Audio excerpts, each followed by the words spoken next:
All right, pronounce your name for me one more time.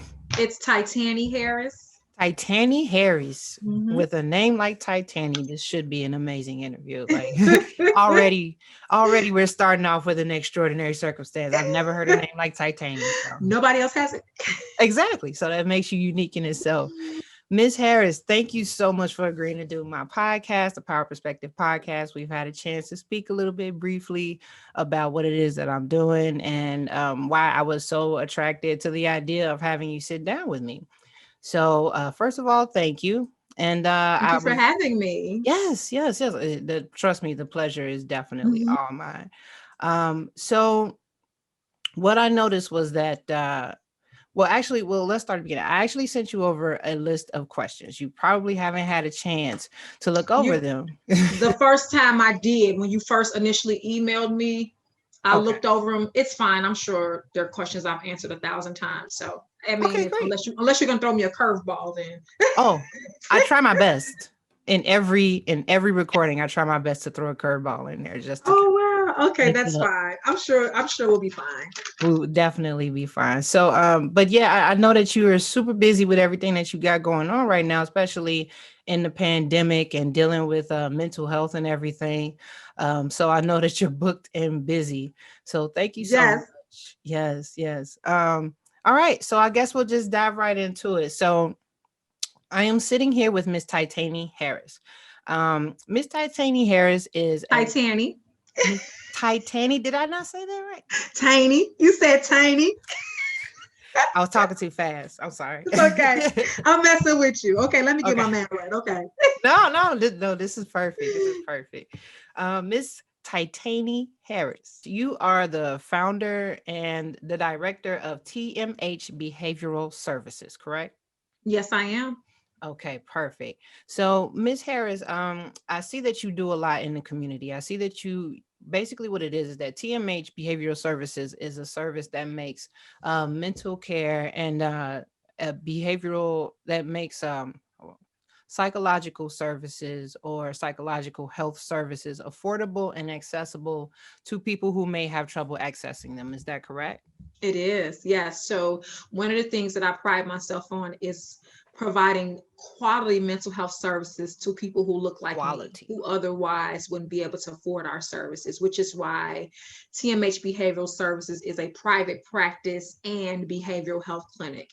And so on the private practice side, we typically see those folks who pay out of pocket, folks who have like what we call commercial insurance, like the Blue Cross Blue Shield PPO, the United Healthcares. But then we have folks on our clinic side who sometimes have Medicaid, or we offer a sliding fee reduced rate for those people. But also on the clinic side, we provide additional services that include case management and community support. We provide med management and also substance abuse services. So you guys try to be a one-stop shop and try to help everybody navigate the system and all of the obstacles that you encounter trying to get access to good mental health care. Mental health, yes. So no matter if you're on the private practice side or the behavioral health clinic side, everybody has access to a quality level of service. And you know what I love about my practice is that we have a variety of mental health professionals, right? So we have folks like myself who are licensed clinical social workers, we have licensed clinical counselors, we have substance abuse counselors, we have marriage and family therapists, and I also have a holistic wellness doctor as well as a nurse practitioner. Okay, that sounds amazing. And this is all based out of your We're location in in Inglewood No, we're in Bronzeville. and We're at Bronzeville. Okay. 710 East 47th Street. And so right now we're only offering virtual services because of the pandemic. But typically, if pre-pandemic, we not only provide services traditionally in the office, but I had therapists in Chicago public schools. We were also going into the home of those who couldn't get to us. So folks like the senior population or those who are chronically ill. And also we had therapists in what's called assisted living facilities. I serve a large, I like to call them my seasoned clients, but we serve a large over 55 population as well too. A seasoned client. I love Yes. that. My And seasoned clients. yeah, better than repeat offenders or better Right. than needy customers. Right. Exactly. I love that. All right. So I had a chance to kind of do a brief overview of like some other things. And I'm glad that you touched on how you actually place therapists in Chicago public schools, in the senior home cares to kind of get them to and focus in on the demographic that really needs these services that may not necessarily have access to them easily and available, and that may not have access to them easily. What was one thing that was brought to my attention is that you do focus a lot on mental health, and when it comes to kind of helping men kind of the that tap into their vulnerability to kind of open up to each other and have a forum to express themselves openly. Did you want to speak on that a little bit? Yes. So in my private practice, I only work with men and young boys. And so I think you're speaking to my nonprofit that I created. So I created TMH Man Cave, which is my nonprofit that focuses on eliminating the stigma and bringing awareness to the mental health needs of Black men. And so I created that nonprofit as a result of my work in my practice. So I found that the men that I was working with needed more than the hour I was giving them a week, right? So I said, why not create this brave space? I wouldn't even call it a safe space because I don't think Black men often feel safe. So I call TMH Man Cave a brave space, a space where Black men can feel empowered, encouraged to sort of talk about how they feel. And so part of our programming with TMH Man Cave, we have two programming options. We have our event series, which happens quarterly, and our next one is February 20th. And we talk about everyday topics that affect Black men. And so we bring in panelists to come and kind of lead these discussions. Some of our past discussions have included mind, body, and sports. So we talked about the mind and how it relates to sports and masculinity, right? And that whole thing. One of our topics was what's trauma got to do with it. So we talked about trauma and what that looks like. Another topic was debunking the myth of the absent Black father, where we talked about what fatherhood means, right? So we have a variety of topics in our event series. We also have our free online wellness group for men that happens every month. So once a month, the men can log on, and the sessions are led by one of my therapists, a male therapist on my team, and they just talk about different topics. And this happens once a month, and that's free, actually. Everything is free. And so we also, through the TMH Man Cave, try to provide one-on-one therapy services to men at a reduced rate. I'm working on grants to try to offer them for free, but right now it's all self-funded, and that's okay, to provide these services. Yeah. It's incredible. I've spoken with so many people with so many amazing intentions to do great things in the community. And surprisingly, a lot of them have been self-funded. And I hopefully by doing this podcast and kind of getting these messages out there, my goal is to really kind of help make that connection between the funds and the services, I because know, right? it's really no reason that you guys should be having to dig in your pockets. But I appreciate that, and I just want to take a moment to commend you on Thank doing you. such an amazing job and just being so selfless to say, you know what, if I got to get it started, I'll start it from my own pocket. So thank you so much for that. Yeah. And so I just have to say that, prior to COVID, we held our event series in person, and it was just a phenomenal time. I like to say it's like it was like what's the word I want to say? But just like a transformative experience for men. So it was TMH Man Cave. So if you think about a man cave, so there was libations, food, music, and it was free. And so the guys, just to see these men come in, network, have a great time, and then sit down and talk about the stuff that maybe society says they shouldn't talk about, or share feelings that society says they shouldn't have. So it was just a great thing to see, and I cannot wait until we're back in person. And the virtual has been great too. One thing I like about the virtual is that we get to get guys from all over, so from other states and cities, to kind of log on and kind of enjoy the experience. But it was nothing like it was in person. Oh, But I it's still a bet good that sounds time. like a Yeah, great time. I know. It still was a great event. I'm just honored that God has chosen me to highlight this platform, and also to create this space for men, because it's needed. I tell people all the time, society hasn't made it okay for men, particularly Black men, to express how they feel, right? They often seek judgment when they want to seek mental health services, right? And what happens is, a lot of times, I believe in, and this is based on my experience in my work and also knowing men personally, is that sometimes that anger manifests, right? A lot of times we say Black men are angry, but sometimes they're depressed. And that's part of it, right? And so I want to sort of just work to continue to erase that stigma and let Black men know that it's okay not to be okay. Because at the end of the day, as much as we don't like to, as much as we may not want to admit it, but I believe that Black men are the leaders in our community. We need to continue to support them. And I believe our healing starts with them. So I think if they're good, then we're good. Everybody benefits from Black men being mentally well, everybody. So I love that. So basically what it is that you saw was that as the projected or expected leaders of the community, we need to look at the Black men and say, hey, we're putting a lot of pressure on you and a lot of weight on your shoulders. Let's start with you and kind of help you figure these things out, and then exactly let it not trickle down, but let it spread across the rest of the community. Yeah. So can you talk on how you have observed, or how, like, say you had a particular Black man who felt comfortable about opening up after attending one of your events? Did they come back? Did they report back to you and say, you know what, this has helped my family, this has helped my friends, my job? It gets, I get a lot of, one thing I know about working with men, and let me just say, I don't speak for all men. I don't speak for men, period. I speak from my experience in working with men. I am not a man, obviously, and I can never say how they feel, but I can only talk about what my experience is working with them, right? And so I always get, thank you just for creating this space. Thank you for letting me know I matter. And that's okay with me, right? One of the things that I learned in doing this event is we had an event our last event where we talked about mind, body, and sports. This was a year ago around this time, right before the pandemic hit. And we were talking about masculinity. I am the person, I think that toxic masculinity, I hate that word. I just can't, there's nothing toxic about masculinity. And we talked about that. Let's explore that a little bit. Yeah. And so one guy said, I was never taught to be a man. I was never taught on what it meant to be a man. I was just taught not to be feminine.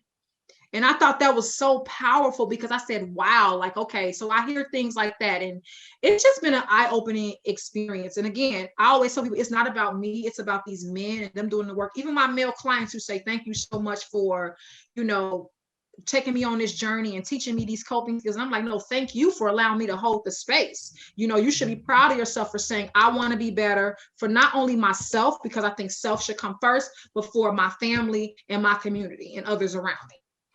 Absolutely. So what I'm hearing is that you took pressure off of them. I did. Okay. So when this gentleman came to you and said, when you say you don't embrace the whole concept of toxic masculinity.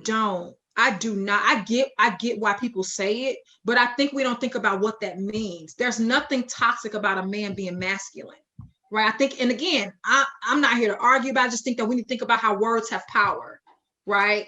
So would you maybe be more open to the thought that it's about men imparting their own masculinity and making others feel emasculated, or making others feel less than, even if they don't match their masculinity? Exactly. I think that's more the narrative, because when you say, oh, toxic masculinity, to me, that says that that a man being masculine is toxic. Mm-hmm. That's how I interpret that. And lots of men do too. Right. And so I think it's just about changing the narrative and thinking about it together. And so, I'm so glad that you are doing this podcast. Let me just say this, and you're helping getting this word out. So I had to throw that in there. Oh, absolutely. Yes, ma'am. Sure. This is exactly what I want to do, because this is a huge conversation. It's one of the buzzwords. Let's be honest about it. It's one of the buzzwords that goes around. Definitely. When it comes to mental health and everything, but it's just less about just kind of digging within self, putting yourself first, acknowledging who you are and who you want to be, as opposed to feeling pressured from those around. I think that's really where the toxic masculinity narrative comes from. Just not feeling pressured to match someone else's standards of what masculinity is. Exactly. Because I tell my clients all the time, what does masculinity look like for you? Right? Describe masculinity for yourself, not by what you've been taught, but what does that mean to you to be masculine? Just like with women, what does it mean to you to be feminine? Like, I think we have to find our own way. It's all about self-preservation and self-identity and self-reflection, right? Self has to come first. Self has to come first. That's Thank you right. for that. I love it. All right. So I did have like, man, you got some amazing things going on. I'm gonna make sure that I direct, instruct, and insist that my listeners go and visit your website. Your website is tmhbehavioralhealthservices.com, correct? tmhbehavioralservices.com is the private practice and behavioral health clinic. tmhmancave.com is the nonprofit. You're So, welcome. yeah, I just really wanted to know, like, so how did this come about? Well, like, first of all, you recognize the need in the Black community, and you said, let me create the resource for this need, and then see it through and then fund it myself. So let's kind of do just like kind of a brief walkthrough to say, this is how I recognize this problem. And this is what made me passionate enough about this problem to embark on this journey of creating TMH Behavioral Services. Well, prior to this podcast and just, I've been pushing myself to talk more. My friends always tease me, say, people know you, but they don't know you. Like they just know about TMH Behavioral Services and TMH Man Cave. And so, one of the reasons why I decided to go into the field of mental health, I used to be a teacher, an educator, and I worked at a behavioral school on the west side of Chicago. And I worked with some kids who had some serious behavior problems. And I enjoy doing that work, but I also recognize myself in some of those kids as someone who also went to a behavioral school as a child. But I also recognize that the kids that I was working with needed somebody to talk to, right? And I found they want to talk to me more than they want to talk to their therapists and the school social workers. And so that kind of what led me to this field. But also I am the therapist that I needed growing up. Life threw some challenges at me that I was able to overcome. But as I was going through my studies and going through school, I recognized like, man, I'm the person that I needed, right? And so I'm like, okay, let me be what I needed for my people.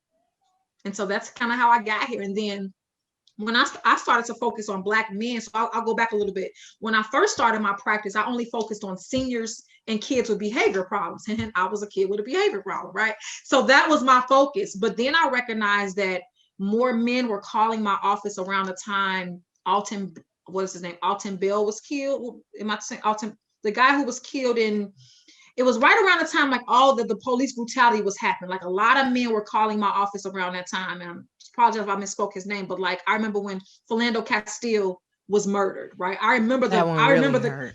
I remember the client who called me. I remember that client and said, I am done.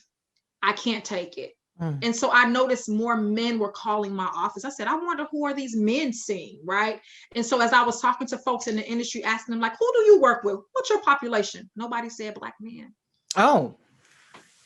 Nobody said I focus on Black men. I was like, you know what? I know I'm working with these kids. I know I'm working with seniors. I'm hiring more therapists. Maybe I can just solely focus on making sure Black men get the help they need. So that's kind of how I got to my niche. And personally, I am the daughter of a father who still doesn't understand the true essence of what it means to be a dad. And so I recognized my own dad's issues right now as an adult and how he struggled and still does. And I said, you know what? These men are hurting. They need some help. So for me, it was personal and professional. So what did you find when you kind of dove into that? Because when you said I'm the daughter of a man who struggles with fatherhood, that kind of made me reflect a little bit on my relationship with my father. He struggled as well because he was battling so many other things like drug addiction and things like that. So when you kind of dove into that, what did you find? Like, what did you find to be the solution? Like, how is it that a woman or a daughter of a father that struggles, how did you find a way to kind of help people navigate through those issues of Well, being a father? first I needed to work on my own healing, which I did. No, the first step was for me to even begin my healing. I had to recognize I needed to forgive my dad for some things that he did and didn't do and how he let me down. I had to acknowledge, like, you let me down. And I had to forgive him, right? So once I decided, okay, I'm going to forgive him, then I had to say, what does healing look like for me, right? TMH Man Cave, and I'll share this, is a part of my healing and my mission, right? I feel like, a lots of times, like I said before, men just don't know sometimes. Like I recognize that my dad just didn't know a lot.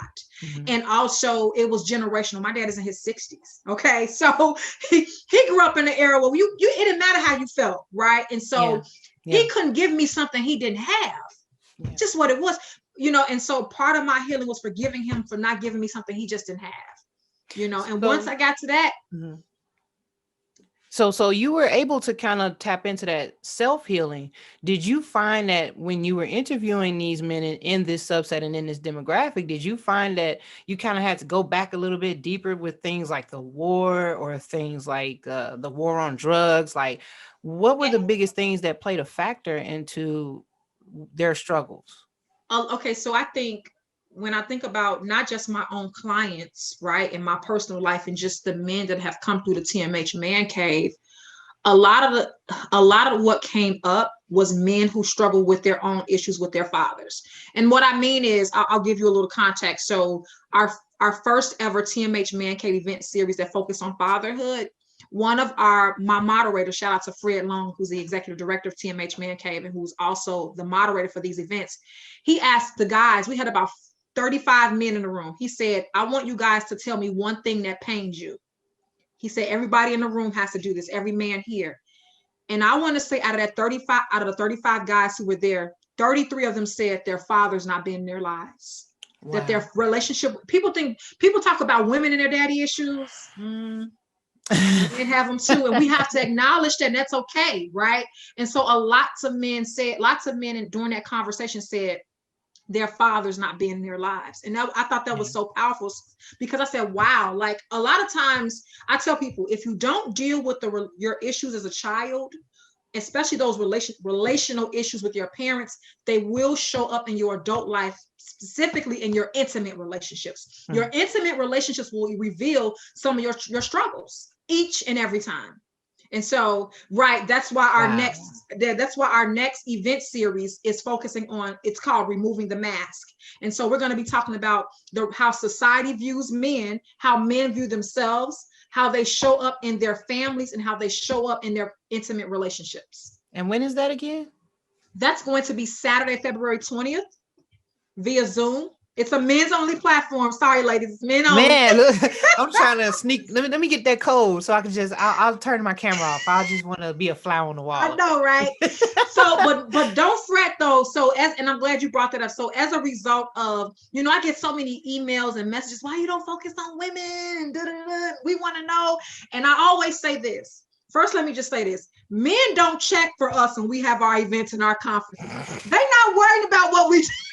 They're not trying to listen to us. They're not. They're trying to get a break. Yes, they are. And so that's one of the reasons why I focus on men. So I recognize that women want to hear. So I am working on an audio series called Reconnect, because I think there's been a disconnect between Black men and Black women. And so I am working on an audio series called Reconnect, where I'm going to be bringing in men to talk about some of the things we discussed at TMH Man Cave. So just a little bit, one-on-one conversations. Yes. With men, to talk about some of this so women can listen in too. But TMH Man Cave will still have its own event series for men. Yep. So that's coming in April, I believe. And that's such a big part of like working on relationships when it comes to any type of relationship, work, community, marriage. You got to kind of develop yourself and focus on yourself, and then see if we can bring that together. But I really do love that you said, you know what, at some point we really do have to bring it together and kind of make that connection and see what we found within ourselves. Yeah, there'll be an addition. And make that work together. Men will still have their own space. And I tell people all the time, the reason why we already know why I focus on Black men, but unfortunately with women, when women come in the room, the conversation changes. Sometimes men don't feel comfortable opening up in front of women. That's just what I've seen. Oftentimes as vice women, versa sometimes. Yeah. This is what I've seen. Also, oftentimes we don't create the space for them to be comfortable. And it works both ways.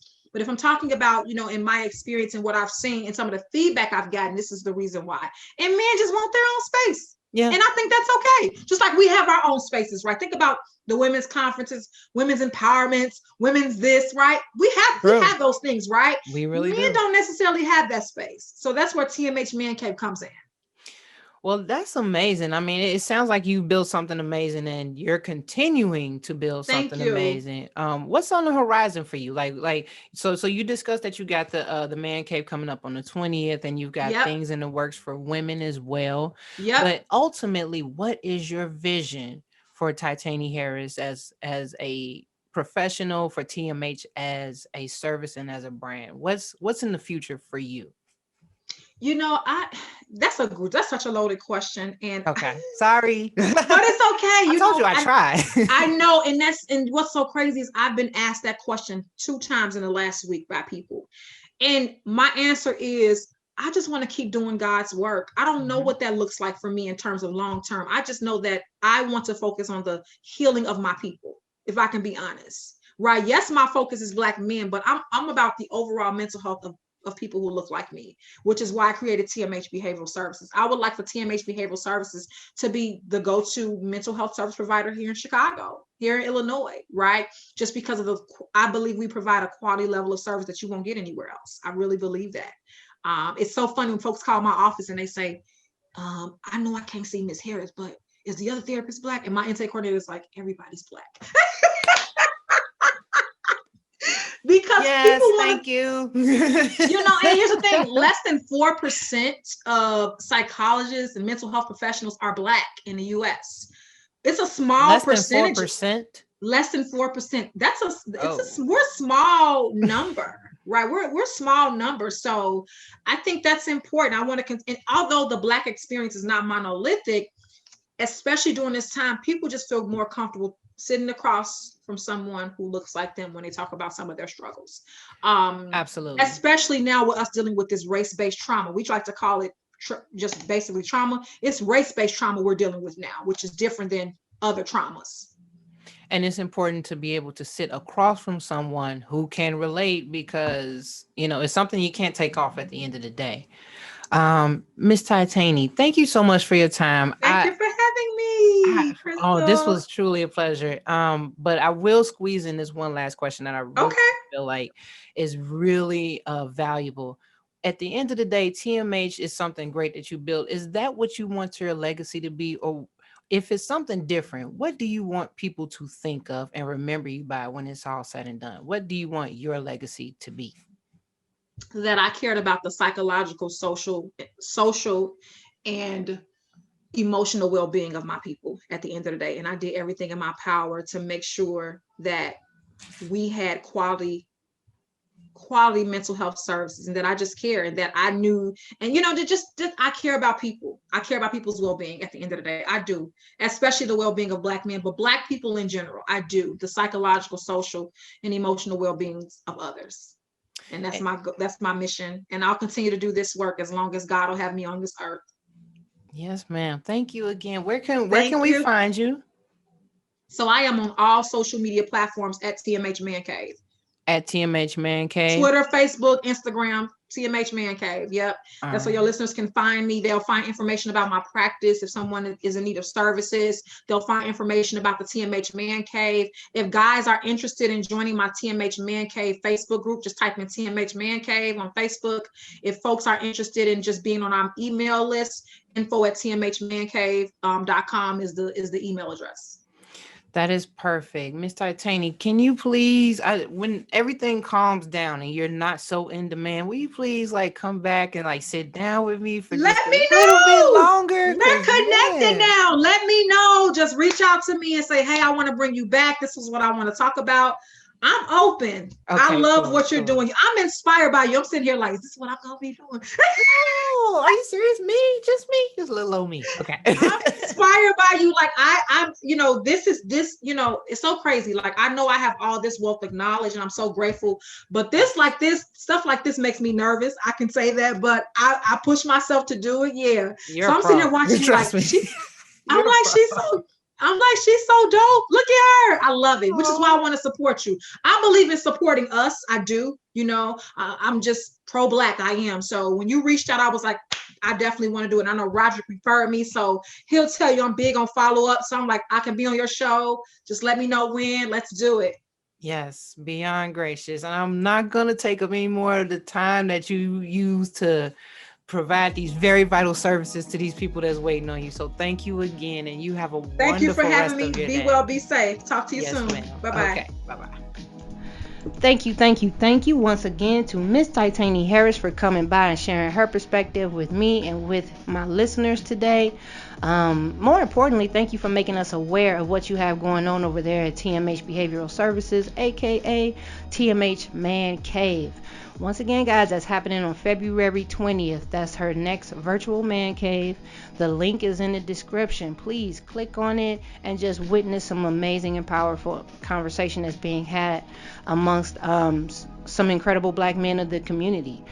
As you know, I like to offer my own perspective at the end of each interview.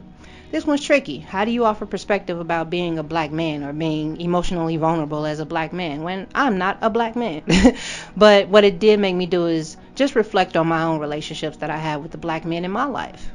How I communicate with them. How do I perceive them? How do they perceive me? And how do we build and nurture relationships between ourselves? And that's different depending on who that role is, whether it's your husband, your father, your son, your brother, your cousin, your co-workers even. Relationships between men and women, it just all goes back to that basic saying, men are from Mars, women are from Venus. I want you to imagine you're traveling overseas or you're traveling abroad. You're in this beautiful country that you definitely want to be in because you want to have this experience. But you don't speak the language and you don't know the customs. So as you're trying to navigate through the streets, you know just enough about the language to approach someone and ask them a question to get where you've got to go. But your communication or your lack of communication skills is hindering from getting where you really want to be. So if you encounter someone or one of the locals that speaks your language, what's going to happen? You're going to open up a lot more. You're going to communicate a lot more effectively, or you're going to come up with a solution to your issue at hand a lot faster than if you were trying to communicate someone who simply doesn't understand what it is you're trying to say. I feel like that relates a lot to relationships between Black men and Black women. The better that a man is able to communicate with other men who think and feel exactly the way that he does, and the more that he's able to see that he's not alone in the way that he feels, it's just going to expedite the process of progress.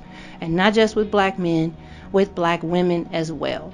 And hopefully the goal is to just one day be able to improve upon our communication skills within ourselves and bring that together one day and just open up the doors for more transparency, more honesty, and more breakthroughs when it comes to how we relate to each other and eventually how we affect the entire world. Don't forget to follow me on my Instagram, Power Perspective Pod. Email me at powerperspectivepod@gmail.com. And don't forget to follow Miss Tytannie Harris at Tmh Behavioral Services. And remember, guys, live your journeys, learn your truths. Remember the power of perspective.